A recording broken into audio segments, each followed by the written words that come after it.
Menghindari makanan yang banyak mengandung gula dan garam. Olahraga secara teratur, menghindari alkohol, dan membatasi asupan lemak.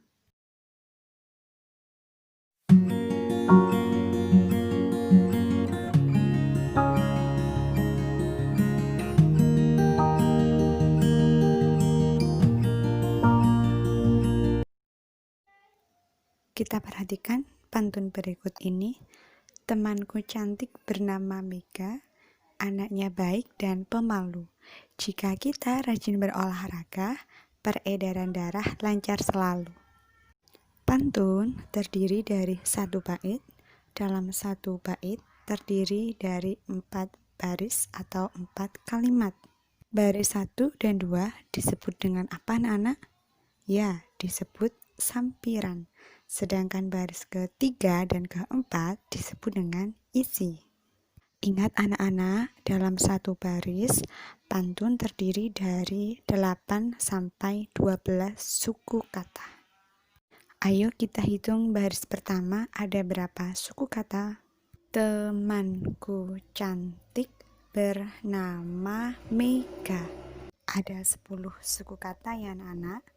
Dapatkah anak-anak menghitung jumlah suku kata pada baris kedua, 3, dan baris keempat?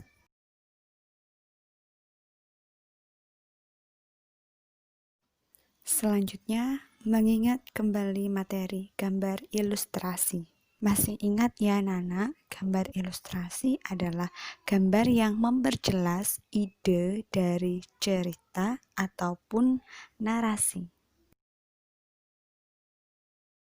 Macam-macam gambar ilustrasi. 1. Ilustrasi cerita, yaitu gambar yang menyertai cerita pendek. Contohnya pada buku cerita anak maupun cerita pendek. 2. Ilustrasi promosi, yaitu gambar yang menyertai tayangan iklan, poster, brosur, dan sebagainya. 3. Ilustrasi citra adalah gambar yang menyertai kemasan produk, kalender, label, dan logo perusahaan. 4. Ilustrasi benda layanan adalah gambar yang menyertai uang, perangko, surat berharga, kwitansi, dan sebagainya. Unsur-unsur dalam gambar ilustrasi yaitu ada gambar binatang, tumbuhan, manusia, dan benda-benda lainnya. Pernahkah anak-anak melihat gambar ilustrasi pada iklan air minum? Nah, kita akan mempelajari beberapa manfaat air putih.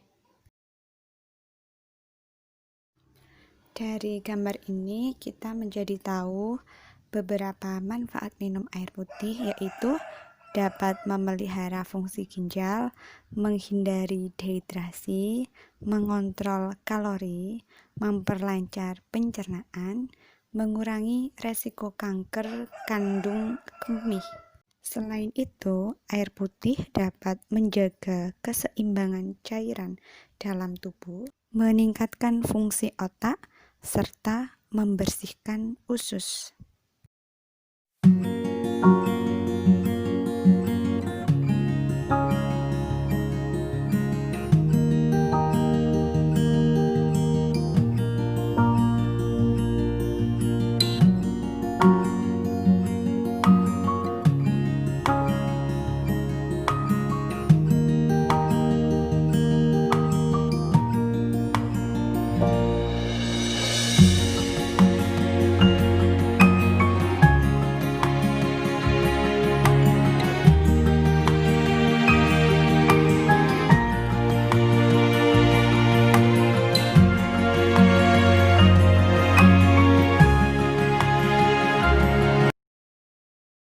Terdapat dua bentuk interaksi sosial, yaitu interaksi asosiatif dan interaksi disosiatif.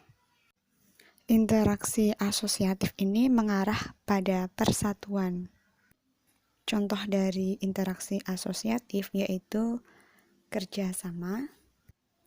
2. Akomodasi. Akomodasi yaitu proses penyesuaian sosial dalam interaksi antar individu dan antar kelompok untuk meredakan pertentangan.